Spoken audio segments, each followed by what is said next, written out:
किस प्रकार की रजिस्ट्रियों पर प्रतिबंध लगा है, आपको ऐसी रजिस्ट्रियां नहीं करवानी। अगर आपने करवा ली तो पूरा पैसा बर्बाद हो जाएगा, चाहे 10 साल बाद आपका वो। ठीक है, अब यहाँ पे देख लीजिए क्या आदेश दिया।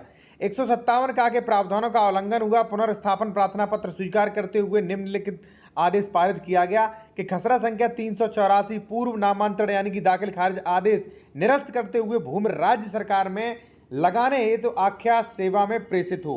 ठीक है, अब देखिए ये पूरी भूमि कम से कम सैकड़ों प्लॉट जो है वो राज्य सरकार में चले गए, छोटी सी मिस्टेक, ठीक है, उल्लंघन करने पर। अब नीचे आप देख सकते हैं, नीचे भी स्पष्ट लिखा है, यहाँ पे देखिए आप देख सकते हैं कि अवगत कराना है कि यहाँ पे ग्राम, परगना और तहसील जिला गोरखपुर अराजी संख्या 228 सुनियोजित गीडा के सुनियोजित विकास के लिए आरक्षित है। उक्त ग्राम अधिसूचित क्षेत्र के अंतर्गत आता है, अतः इस क्षेत्र में किसी भी प्रकार का निर्माण प्रतिबंधित है। देखिए साथियों, अगर आप कोई प्लॉट खरीद चुके हैं या खरीदना चाहते हो और आपको अपना पैसा बचाना है तो ये वीडियो आपके लिए बेहद जरूरी है।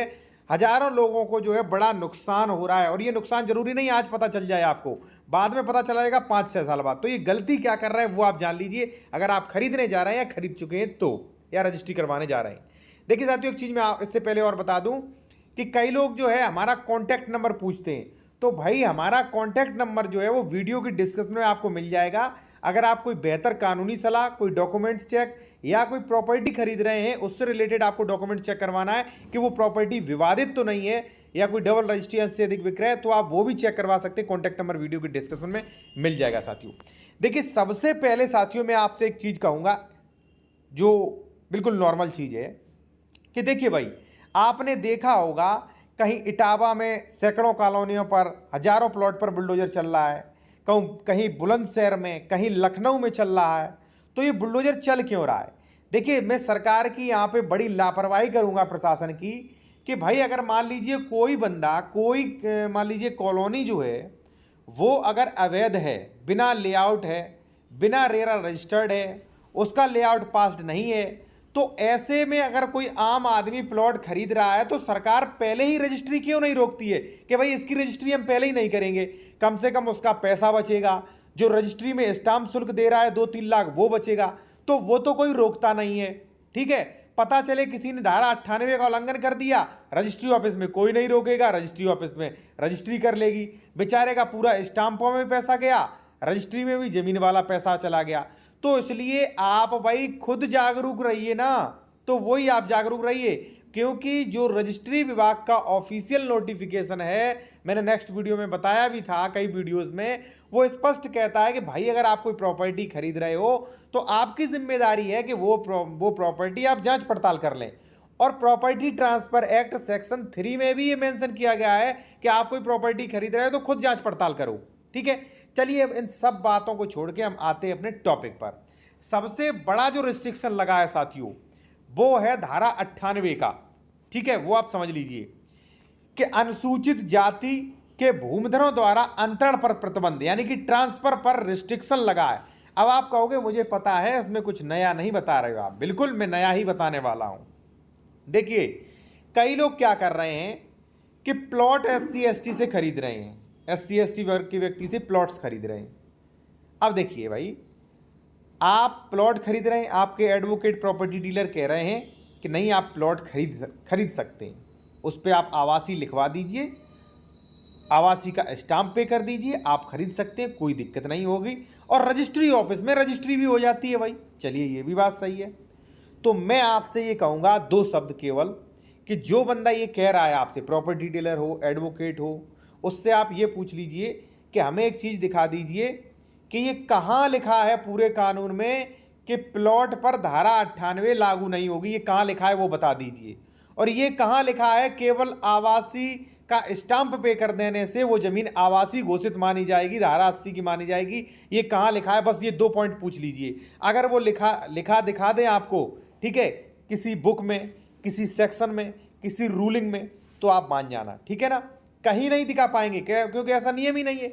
अब ये लोग करते क्या है, धारा 98 का आपने प्लॉट खरीद रहे हैं SC/ST वर्ग के व्यक्ति से, इन्होंने क्या है आवासी लिखवा दिया जा भाई।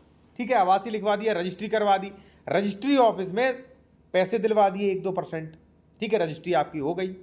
अगर आपके पड़ोसी ने, किसी भी व्यक्ति ने ये शिकायत कर दी कि आपने धारा 98 का उल्लंघन किया, आपने SC ST के वर्ग के व्यक्ति का प्लॉट खरीद लिया, तो वो आपका प्लॉट राज्य सरकार में निहित होगा। मेरे पास एक नहीं सैकड़ों मैटर्स इससे संबंधित आए हैं, ठीक है, सैकड़ों मैटर्स, ठीक है। एक चीज मैं आपको और बता दूं, अगर आप कोई बेहतर कानूनी सलाह, कंसल्टेशन, डॉक्यूमेंट चेक, या मान लीजिए कोई प्रॉपर्टी खरीद रहे हैं उसका रजिस्ट्री चेक करवाना चाह रहे हैं कि वो विवादित तो नहीं, या आप खरीद चुके हैं उसका करवाना चाह रहे हैं, तो हमारा कॉन्टैक्ट नंबर वीडियो के डिस्क्रिप्शन में आपको मिल जाएगा साथियों, ठीक है। तो सबसे पहले तो मैं यही कहूंगा कि भाई धारा 98 जो है उसका उल्लंघन मत करिए। आप कैसे भी करके रजिस्ट्री करवा लेंगे, लेकिन कभी भी रजिस्ट्री वो कैंसिल हो सकती है, चाहे 10 साल हो जाए, चाहे 5 साल हो जाए, चाहे 15 साल हो जाए, क्योंकि रजिस्ट्री ऐसी प्रारंभ से ही शून्य रहती है। रजिस्ट्री का मतलब है गिफ्ट डीड है, पट्टा है, सेल डीड है, ये कुछ भी हो, ठीक है। तो पहली चीज तो ये दिक्कत है। दूसरा चीज साथियों मैं आपको बता दूं, जैसा कि मैंने आपको एक आदेश दिखाया था, फिर देख लीजिए, यहां पे एक व्यक्ति ने प्लॉट खरीदा था, जब निर्माण किया तो नोटिस आ गया कि भाई ये जो है सुनियोजित अधिसूचित क्षेत्र के अंतर्गत आता है, इस पे आप निर्माण नहीं कर सकते। अब भाई बताइए, निर्माण नहीं कर सकते तो बेचारे क्या करेंगे इस पर, ठीक है। तो एक चीज़ साथियों और देखिए, जो आप प्रॉपर्टी खरीद रहे हैं उसका श्रेणी नंबर चेक करें, खातेदार का वर्ग चेक करें। कई बार क्या होता है, गवर्नमेंट की ज़मीन लोग बाग जो है बेच देते हैं। कैसे? देखिए, जैसे मान लीजिए मेरे नाम कोई खतौनी है, हमारा नाम है ए, हमारे नाम कोई ज़मीन है, उसकी खतौनी भी है बाकायदा, और ज़मीन खतौनी भी सरकारी नहीं है साथियों, ठीक है। तो देखिए, खतौनी जो बनती हैं वो बनती हैं चकबंदी आकार पत्र से, ठीक है। तो कई बार ऐसा होता है, आकार पत्र 41 से जब खतौनी बनती है तो कई बार मिस्टेक हो जाती है। 1000 खतौनियों में एक दो में मिस्टेक हो जाए, ठीक है। ऐसी मिस्टेक हो जाती है कि तालाब की ज़मीन थी, उस पर हमें भूमिदर बना दिया गया, ठीक है।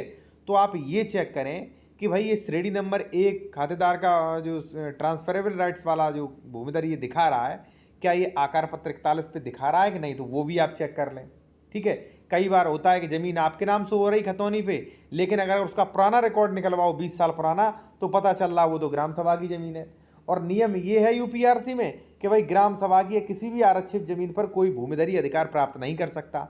तो पहली चीज़ तो साथियों ये पता करिए आप, ठीक है। अगर आपको पैसा प्यारा है तो आपको भाई करना पड़ेगा ये, अगर आप रिस्क नहीं लेना चाह रहे। दूसरा आप साथियों ये चेक करें इसमें कि जहाँ पे आप प्रॉपर्टी खरीद रहे हैं, ठीक है, अगर मान लीजिए वो सरकारी ज़मीन नहीं है, भूमिधर है, तो वहाँ पे आप ये भी चेक करें कि ये मास्टर प्लान महायोजना के अंतर्गत कहीं ये एरिया जो है वो किसी अधिसूचित क्षेत्र के अंतर्गत तो नहीं आता है, ठीक है।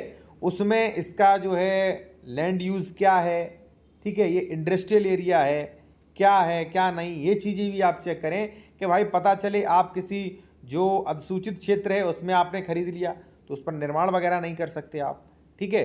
तो अगर आप महायोजना वगैरह में प्लॉट खरीद रहे हैं अपना, तो भी आप ये चीज़ें चेक करें साथियों कि यहाँ पे जहाँ पे हम प्रॉपर्टी खरीद रहे हैं वो मास्टर प्लान महायोजना में आ रहा है कि नहीं, ठीक है। अगर महायोजना में नहीं आ रहा तो बहुत बड़ा दिक्कत नहीं है। महायोजना में आ रहा है तो ये पता करें कि महायोजना में इसका लैंड यूज़ क्या है, ठीक है।